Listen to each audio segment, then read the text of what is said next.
Good morning to everybody. This is the power of healing with Utabi Ungowekhethelo. Yo, ngikwenye phase of my life. A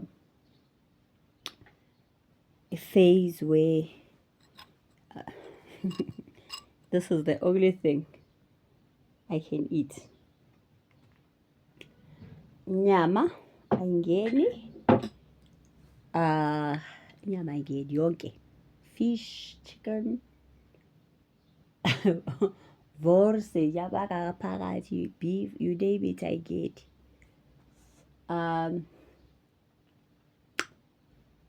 Any kind of tea, I get. Whether coffee, what I get.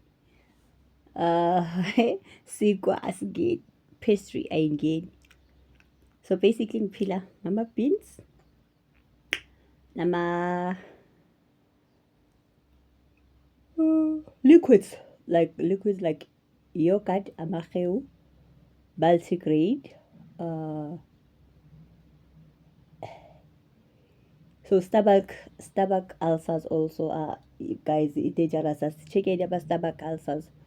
But apart from that, I don't think iphelele lapho, man. There's something. So iyahlekisa nje.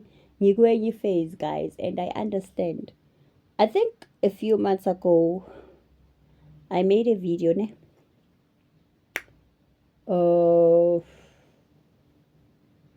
ngama moon. I showed you different types yama moon esiwatholile this year. But I want to talk about the moon le ebelibivela, guys. The moon, guys, cannot be on fire, if I may say that. Singanaki. Yabona, the moon cannot show ulaga singanaki. I realized something. Guys, 2025 wasn't fun. 2025 wasn't nice. 2025 was brutal.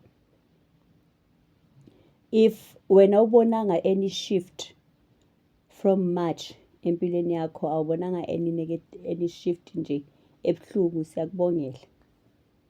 Yabona? Le moon beyisiwona about things that are coming. Guys, kukhona umoya ozayo, kukhona into ezayo. Iyangithusa. Kukhona into esiya kuyo, khona into ezayo.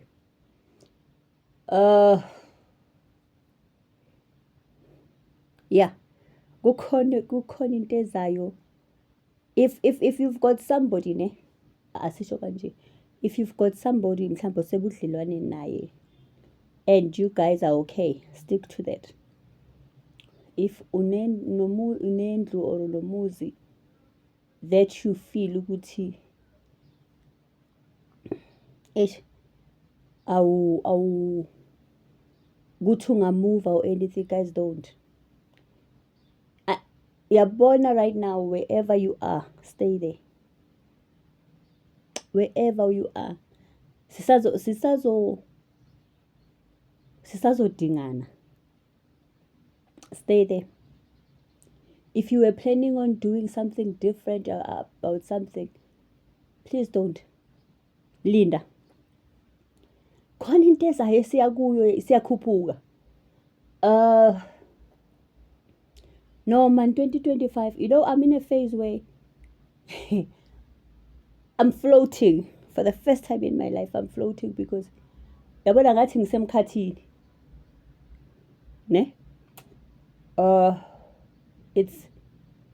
not me. Ne? So if kuguthi you haven't felt anything. If you haven't felt anything, siyakubongela. The other day, ngiyophakamisa amakhosi. Guys, indawo, mountains ayavalwa. Amanzi ayavalwa. Mountains ziyavalwa. If you haven't lungisa your things. Uma ungakafix izinto zakho, khohlwa. Uma ungakafix izinto zakho, uma ungakafix wherever that you were supposed to boboniswa khona. Guys, kuyavalwa. I even feel like the portal is closing.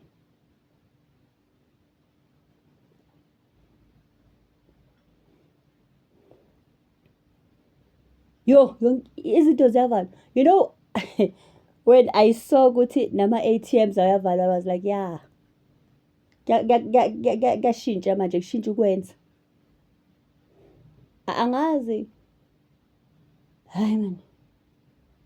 I really wasn't me. Khona iy'khathi bengingasiyimi nje. And especially between May and now.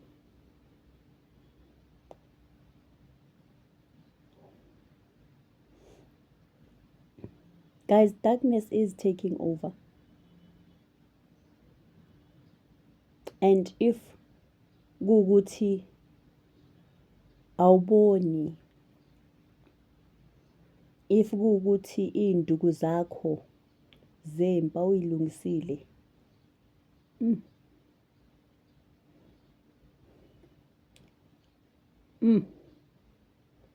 inhlupheko esiya kuyo, inhlupheko esiya kuyo. Hence I said, ungabe usayenza ushintsho oluningi empilweni yakho right now. Hence I say, ungabe usayenza ama-changes amaningi empilweni yakho right now. Le muni beyilibiveza le nto le ilibiveza. You know, guys, I just wanted to send that message.